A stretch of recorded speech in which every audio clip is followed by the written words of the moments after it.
Olá, gente, tudo bem? Muito bem-vindo ao curso Brasil Oficial. Hoje a gente vai dar o pontapé inicial do nosso curso. E antes de qualquer coisa, eu queria te agradecer por você estar aqui com a gente. A gente tem uma preocupação muito grande, sabe, de fazer com que o tempo que você investe com a gente, conosco, aqui na Edip, de ser um tempo que você não poderia estar em outro lugar, sabe? Um tempo muito precioso. Então, para quem já acompanha nosso trabalho há mais tempo, sabe que aqui a gente não fica de muita conversa, que aqui a gente trabalha da maneira o mais assertiva possível. Para começar o curso, eu preciso dizer o que o curso não é. O curso do Brasil Oficial, ele não é um curso apenas de política internacional. O que ele também não é? Ele não é um curso sobre opiniões acadêmicas. O que ele também não é? Ele não é uma análise do discurso das falas do presidente Lula. Agora, por outro lado, que é o curso Brasil Oficial?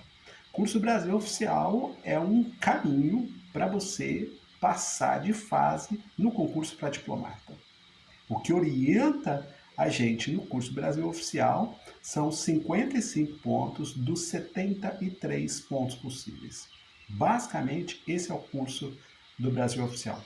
É claro, quando eu falo de 73 pontos possíveis, eu estou me referindo tão somente à primeira fase do concurso de admissão à carreira de diplomata. Segunda fase e terceira fase são tratadas em cursos mais complexos, mas a primeira fase são 73 pontos. Por que ele chama oficial, César? Ele chama oficial por duas razões. A primeira razão é uma reverência à institucionalidade. Eu brincava esses dias de que não se deve ouvir muito o que o presidente Lula fala.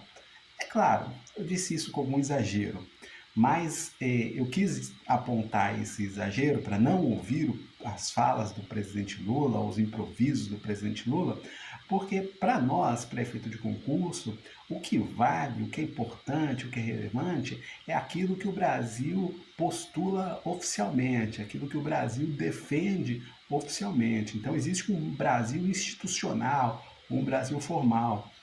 Então, quando o Lula está lendo um discurso, por exemplo, aquele discurso ele foi produzido por uma institucionalidade. Eu acho que faz muito sentido ler, até para você poder defender os interesses do Brasil de forma adequada. Agora, quando o presidente dá uma opinião de caráter pessoal, ainda que no exercício da presidência da República, para nós, para efeito de prova, é menos importante. É claro que para o debate político, sem dúvida nenhuma, ele é muito importante, né? Mas para efeito de prova, menos. Para que também serve o curso além de passar na primeira fase do CACD, César? Bem, se você quiser se interessar pelo um Brasil que a gente exporta, né? A gente exporta um Brasil oficial, é importante você conhecer um pouco dele, né? A prova do Itamaraty, a prova ou do concurso de admissão à carreira de diplomata, ele trabalha em diversas vertentes, né, em várias disciplinas, mas um pouco esse perfil do que o Brasil e, claro, né, do que o Brasil exporta, mas também da sua relação do Brasil com o mundo. Hoje, para inaugurar esse curso e sem andar muito dando voltas, eu queria chamar a atenção para a estrutura da prova de primeira fase. César, mas eu não vou fazer a primeira fase. Tudo bem, você não vai fazer o CACD, mas é importante você saber da estrutura de primeira fase para você poder acompanhar esse curso. Por que esse curso vai caminhar de um jeito e de que jeito ele vai caminhar? Entende? Então, a prova de primeira fase, como eu disse, tem 73 questões. Você pode ver isso no edital desse ano, dos anos anteriores, a menos que mude, né, para o ano que vem, a gente não sabe, mas vamos trabalhar com o que há de oficial. Então, os últimos editais têm apontado esses 73 questões, são 8 disciplinas, né? Língua portuguesa, língua inglesa, história mundial, política internacional, história do Brasil, economia, geografia e direito. É claro, cada uma dessas disciplinas tem suas questões formuladas por uma banca especializada na área, não poderia ser diferente.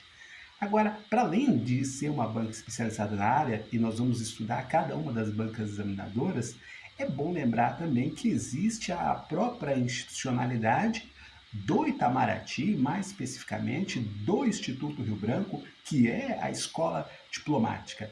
Essa escola diplomática é quem contrata uma empresa para formular essa prova. Então você precisa estar atento para isso. Existe uma institucionalidade que busca selecionar as pessoas com um determinado perfil para representarem o Brasil no exterior, ou seja, para serem diplomatas. Eu abri aqui o meu computador para fazer uma breve leitura para vocês do, do que para a gente, pelo menos eu não sei se vocês sabem, acho que vocês sabem, se vocês estão aqui, vocês devem saber. Já fiz essa prova muitas vezes e muitas vezes dá margem para recurso, sabe? As questões, porque a gente leu determinada informação num jornal, num periódico, ou a gente leu determinada informação na aula de um cursinho, que por mais melhor que seja a aula, não é a posição oficial, né? Você não vai poder dizer lá, o professor X falou isso, o professor Y falou aquilo, né? Então, claro que ajuda você a ler, mas você precisa buscar referências institucionais, teóricas, acadêmicas, sim. Às vezes eu falo para não prestar atenção na literatura acadêmica, mas também estou exagerando, da mesma forma que eu exagero quando eu falo para não ouvir o Lula. É só para chamar a atenção para vocês que o gabarito, olha só, o gabarito oficial, ele tem uma premissa da institucionalidade, entende? Então a gente vai precisar sim perseguir o que é o gabarito oficial, o que é a institucionalidade para percorrer esses 55 pontos. Bem, se você está lá no grupo do WhatsApp, você já recebeu essa aula ontem e você já sabe que estratégia você adotou para fazer os 55 pontos. César, mas você não está falando que o concurso tem 73 pontos? Por que você está falando para a gente buscar 55 pontos? Pois é, aí precisa entrar lá no grupo e pegar essas nossas contas, essas nossas estratégias de estudo. Mas nós vamos buscar 55 pontos, a gente não vai buscar 73 pontos, não. A gente tem mais o que fazer, digamos, né? A gente tem segunda fase para cuidar, a gente tem terceira fase para cuidar, e a gente precisa ser candidatos estratégicos, né? A gente precisa otimizar o nosso tempo. Muito bem. Para inaugurar hoje, eu preciso dizer para vocês o que é o Brasil Oficial. O Brasil Oficial, para efeito de prova, ele começa com o discurso do atual chanceler das relações, do Ministério das Relações Exteriores, naturalmente, o Mauro Vieira. Por que a institucionalidade começa ali? Porque, claro, alguém poderia alegar, por que não começa com a posse do presidente Lula? A posse do presidente Lula, ela tem temas que não são afetos à agenda da política externa. Então a gente, para otimizar o tempo, vai pegar a agenda da política externa. E daí, claro, né, naturalmente, o discurso do embaixador Mauro Vieira por ocasião da posse. Eu vou ler ele aqui com vocês, ele não é um discurso muito extenso, mas ele orienta todas as questões de primeira fase do concurso. É claro, né? Você vai olhar para a prova de português, você não vai olhar o discurso do chanceler Mauro Vieira. Você vai olhar para a prova de inglês, muito provavelmente você também não vai olhar. Mas o que é o nosso fio condutor? Nosso fio condutor é olhar para as linhas gerais da carreira que está selecionando o diplomata. Então, por exemplo, na melhor das hipóteses, você vai passar nesse concurso daqui a um ano, vamos supor. Então, se você vai passar nesse concurso daqui a um ano, o chanceler Mauro Vieira ainda será o seu chefe. Mais do que isso, é bom lembrar que, embora haja troca de chanceleres, porque há trocas de governos, é bom lembrar que existe uma certa perenidade, um certo padrão da política externa brasileira que vai para além dos chanceleres. E nós vamos identificar ele no texto do Mauro Vieira.